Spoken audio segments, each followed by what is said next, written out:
Je vous dis merci encore, chers amis. Nous sommes sur Congolais TV. Ici, c'est votre chaîne.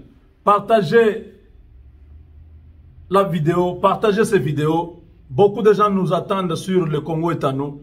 Partagez avec des amis que vous connaissez, qu'ils s'abonnent, que tout le monde s'abonne ici. Vous allez commencer à voir les informations en temps réel. Mes chers amis, c'est déjà parti. Martin Fayulu n'a pas payé ses impôts. Et Fadenhouse vient d'être scellé pour la deuxième fois. Un homme incapable de pouvoir payer ses impôts dans cet hôtel qui est dans la commune de la Gombe. Et c'est ce monsieur-là qui prétendait diriger la RDC. Voilà, c'est des individus comme ça que beaucoup de gens suivent malheureusement, qui n'amènent les gens nulle part.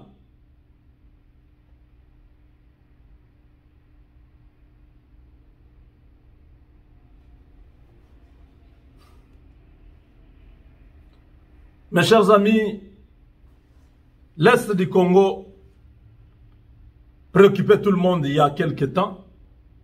J'en disais beaucoup de tueries. Beaucoup de tueries. Il y a eu des marches, des villes mortes à l'Est du Congo. Les enfants ont passé des nuits dehors à la mairie. Félix Tshisekedi, président de la République, garant de la nation, se dit ok, là, nous devons passer à la vitesse supérieure. Il a usé de ses prérogatives constitutionnelles. Il a invité le président des deux chambres du Parlement, son premier ministre, dans une consultation, il leur a dit ce qu'il avait comme intention. L'état de siège, déclarer cet état de siège à l'est du pays. Félix Tshisekedi décrète cette situation d'exception depuis le 30, aujourd'hui nous sommes le 2. Pendant 2 jours, silence radio. Les gens ne comprenaient pas l'état de siège c'est quoi. Alors les gens ont eu beaucoup de temps à chercher, à comprendre qu'est-ce que l'état de droit, l'état de siège cache. L'état de siège est un dispositif juridique généralement mis en œuvre par le gouvernement en cas de péril imminent, en cas de péril imminent de la nation. Ça peut être une insurrection armée ou une invasion étrangère. Il comprend plusieurs dispositions. 1. L'armée remplace la police pour la sécurité publique.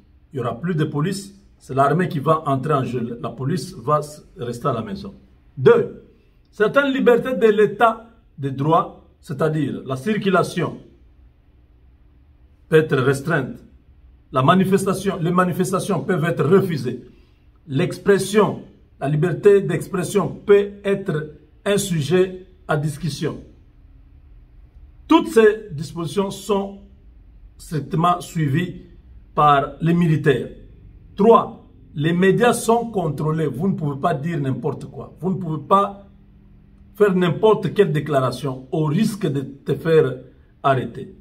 4. Un couvre-feu entre en vigueur sur le territoire concerné par l'état de siège.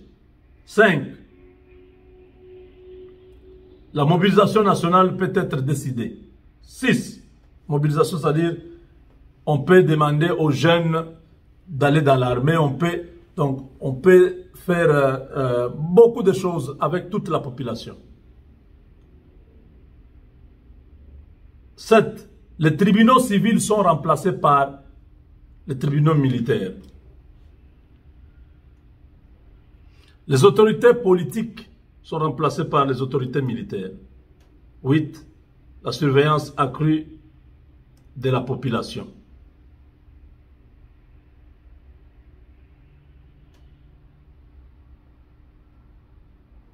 Vous avez compris?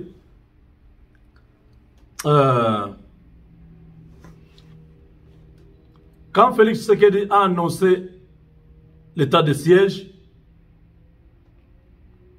la Lucha, une organisation criminelle de Soros, Fondation Bill Clinton, les libéraux belges, Moïse Katumbi et les autres, ils sont nombreux qui soutiennent cette organisation-là. La Lucha refuse, la Lucha dit ceci.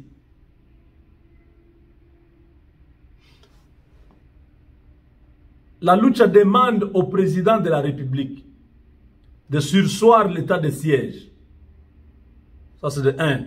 De 2, convoquer un dialogue tripartite entre gouvernement, MONUSCO et population.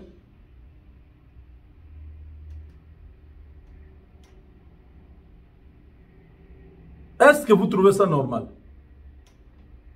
C'est la Lucha qui a mobilisé les enfants, non?